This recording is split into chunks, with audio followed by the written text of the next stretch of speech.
Bon, voilà, donc ça, c'est pour refaire les exercices 11 et 12 de la série sur la thermodynamique dont les enregistrements n'ont pas été faits correctement. Très bien, donc l'exercice 12, dans l'exercice 12, donc, on a une réaction, donc celle de I2 gaz plus H2 gaz qui donne 2HI gaz. On vous donne certains paramètres à la température de la réaction qui sont résumés dans le tableau que vous voyez là. Donc, on a les enthalpies de formation de chaque composé, I2, H2 et HI. On a les entropies également et les delta G de formation. On a uniquement celui de HI et celui de H2, celui de I2 n'est pas donné. Alors, première question, on vous demande de donner la valeur de l'enthalpie, la variation d'enthalpie libre de la réaction. Et la deuxième question, on vous demande de calculer justement la variation d'enthalpie de formation du composé I2 qui manque sur le tableau à la température T1. Et puis, on vous demande de donner la valeur de Kp1. Kp, c'est la constante de la réaction à pression constante, bien sûr, à la température T1. D'accord? On va rajouter une question. Comment déterminer une constante de réaction à une température T2 quand on aura déjà la même constante, ce n'est pas la même constante, ou plutôt la valeur de cette constante à une température T1, c'est-à-dire l'application de la loi de Van 't Hoff. On commence par la première question. Je vais juste m'assurer que le partage est bon pour ne pas commettre la même bêtise. Donc, premier point, on voulait calculer l'enthalpie libre de la réaction. On voulait calculer l'enthalpie libre de la réaction. Delta G, réaction. La réaction est la suivante, la voilà. Vous avez I2, gaz, plus H2, gaz, qui donne 2HI, gaz. Alors, on sait que la variation d'enthalpie de la réaction, c'est l'enthalpie libre, pardon, c'est la variation d'enthalpie de la réaction moins T delta SR, variation d'entropie de la réaction. Alors, pour calculer delta HR, d'accord, pour calculer delta HR, qu'est-ce que je fais? Je fais la somme des enthalpies, la loi de S, la somme des enthalpies de formation des produits, d'accord, moins la somme des enthalpies de formation des réactifs, d'accord. Alors ça, c'est ce qu'on appelle la loi de S, d'accord. Je calcule, ça me fait donc deux fois delta H formation HI, d'accord, moins, il faut multiplier par les coefficients stoichiométriques, moins delta H formation de H2, je sais que pour les corps simples c'est 0, et d'ailleurs dans le tableau même également c'est 0, moins delta H formation de I2, d'accord, delta H formation de ID. Voilà. Donc, ça va donner, je fais l'application numérique devant vous, eh bien, je reste sur cette ligne. Ça va être 2 fois 25,9 moins 62,2.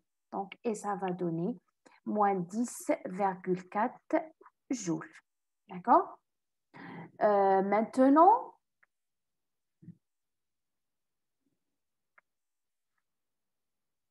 Maintenant, on calcule delta SR. Donc, pour delta SR, ça va être la même chose. La somme des entropies, delta H, pardon, là c'est delta H, la somme des entropies de formation des produits moins la somme des entropies de formation des réactifs. D'accord? Toujours la loi de S. Ça va donner, comme tout à l'heure, 2 fois SF formation de HI moins SF formation de H2 moins SF formation de I2. D'accord? Delta S de la réaction, ça va être, je vais faire l'application numérique, 2 fois 206 moins 130 moins 160. Ça va donner 22 joules par Kelvin, qui est l'unité de l'entropie. Maintenant, on va calculer delta G. On calcule delta G de la réaction, bien sûr. Delta G de la réaction, c'est delta H. J'applique cette relation. Delta H réaction moins T delta SR. Ça va me faire moins 10,4 moins 298, le tout multiplié par 22. D'accord? On va trouver moins 6566,4 joules. D'accord? Vous voyez ici déjà que c'est une enthalpie libre qui est négative. Ça veut dire que la réaction dans le sens 1, elle est spontanée. D'accord? Il ne faut pas oublier cette remarque. Très bien. Maintenant, deuxième question. On voudrait calculer, deuxièmement, on voudrait calculer delta G de formation de I2. Je reviens à delta G formation de I2. Oui, delta G formation de I2. Effectivement, je vérifie juste le partage. OK, parfait. Delta G formation de I2 à T1. D'accord? D'accord? Je vais calculer delta G formation de I2 à T1. Donc, qu'est-ce que je vais faire? Je sais que par application de la loi de S, delta G de la réaction, c'est la somme des delta G des produits moins la somme des delta G des réactifs. Et je travaille avec cette relation. Je vais effacer ici. Je vais effacer ici pour pouvoir écrire.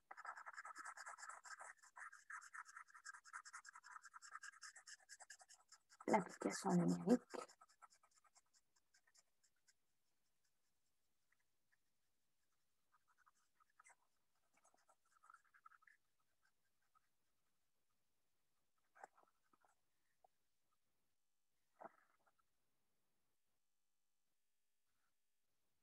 Alors, ça va être, je vais avoir la chose suivante.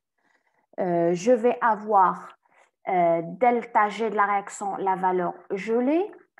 Ça va être 2 fois delta G de formation de HI qui est donné, moins delta G formation de H2 qui est également donné, moins delta G formation de I2 qu'on voudrait déterminer. Delta G de la réaction, on l'a calculé, le voilà, d'accord, c'est cette valeur-là, et je fais l'application numérique, d'accord? Donc, je vais dire 2 fois 1,3 moins, plutôt je tire, pardon, vous m'excusez, je tire delta G de formation, pardon.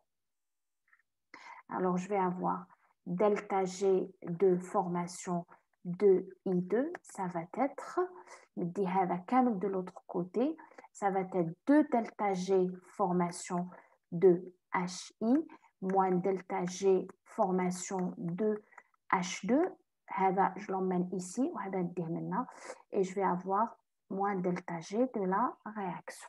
D'accord? Je termine mon application numérique ici. Je termine mon application numérique. D'accord? Donc, et ça va être 2 fois 1,3 moins 6566,4 moins 0. Et ça va donner la valeur suivante, 6569,0. Et donc, c'est des joules par mol. D'accord? Très bien. Ensuite, on vous demande de calculer Kp1 à la température T1. D'accord? Je vais calculer Kp1 à la température T1. Donc, je vais effacer tout ça. Donc, je vais effacer tout ça. Alors, je sais que pour calculer Kp1 à T1, j'utilise delta G. Donc, delta G de la réaction est égal à quoi? Est égal à moins RT ln de Kp.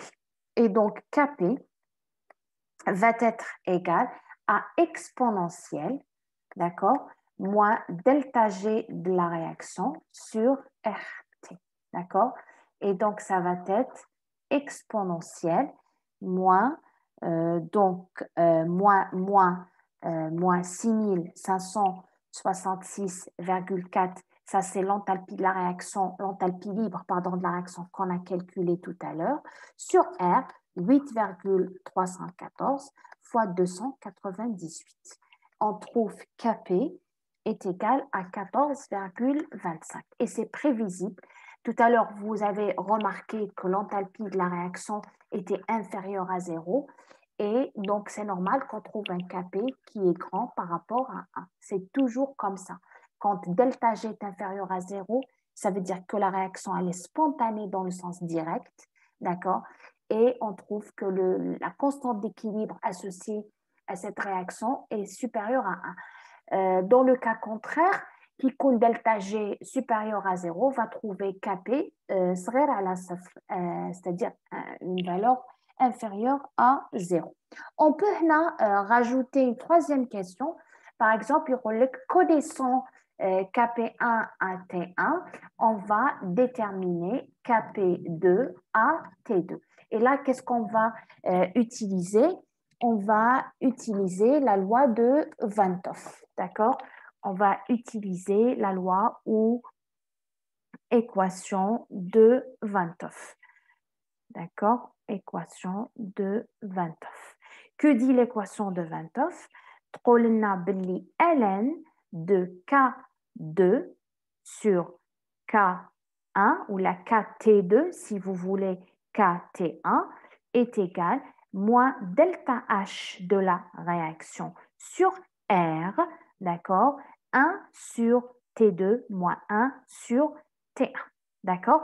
كما هنا مثلا يقول لك احسب كابي 2 اللي هو à 320 degrés Kelvin, d'accord.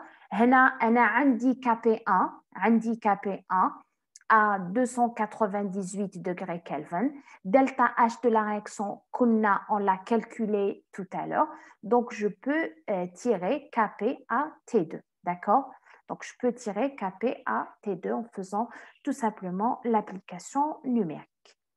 Donc, voilà, ça c'était pour l'exercice 11. Et puis, j'ai rajouté un exercice justement sur le principe de Le Chatelier. D'accord? Sur le principe de le Chatelier. Alors, je vous montre l'exercice que j'ai rajouté. Je vous ai donné... alors, je vais agrandir un peu pour qu'on puisse lire. Je vous ai donné l'équilibre suivant. D'accord? Je vous ai donné l'équilibre suivant. L'équilibre suivant, c'est la réaction de la formation du cétane. D'accord? Cétane, c'est cette molécule-là et c'est également cette molécule-là. D'accord? Pardon. C'est cette molécule-là. M'excuse. Donc, la réaction du cétane. Donc, À 298, la variation d'enthalpie de la réaction, il est de moins 80 kJ. Et on vous demande le sens d'évolution du système dans les cas suivants. Quand on ajoute du méthane gazeux au système, quand on diminue la température et quand on augmente la pression totale. D'accord? Donc, j'avais la réaction suivante. D'accord? Donc, j'avais la réaction suivante. J'avais CH4 gazeux plus CH2 CO, d'accord, et ça c'est le cétane, d'accord, et puis vous allez avoir CH3, CO, CH3 gaz. On vous dit que l'enthalpie delta H réaction, on vous l'a donné, c'est moins 80 kilojoules. Donc, ça c'est quoi? C'est une réaction qui est exothermique, d'accord? Une réaction qui est exothermique, d'accord? Une réaction qui est exothermique. Premier point, comment varie le sens de l'évolution du système? Yani, quand je dis sens, est-ce que tu vas dans le sens 1 ou là, est-ce qu'elle va dans le sens 2? D'accord? Première variation. Quand on ajoute du méthane, d'accord? Quand on ajoute du méthane, ajout de CH4. Qu'est-ce qu'on va utiliser? On va utiliser le principe de le Châtelier. D'accord? On utilise le principe de le Châtelier. Wesh يقول le principe de le Châtelier? يقول toute à l'équilibre, quand on a un équilibre, toute variation d'un paramètre à l'équilibre entraîne le déplacement de l'équilibre dans le sens contraire de cette modification. D'accord? Si je modifie un paramètre à l'équilibre, c'est-à-dire je modifie la pression, je modifie peut-être la température, je rajoute des produits ou je rajoute des réactifs. L'équilibre, qu'est-ce qu'il va faire? Il va se déplacer dans le sens, oui, dans le sens contraire de cette modification. C'est-à-dire, supposons que j'ajoute CH4. CH4, c'est quoi? C'est un réactif. Il est là. D'accord? Donc, s'il y aura du CH4 en plus, l'équilibre, qu'est-ce qu'il va faire? Il va essayer de compenser l'augmentation de CH4. Donc, qu'est-ce qu'il va faire? Il va consommer le surplus de CH4. Donc, il roche dans le sens 1. D'accord? Donc, on va dire, comme CH4 est un réactif, comme CH4 est un réactif, d'accord, l'équilibre,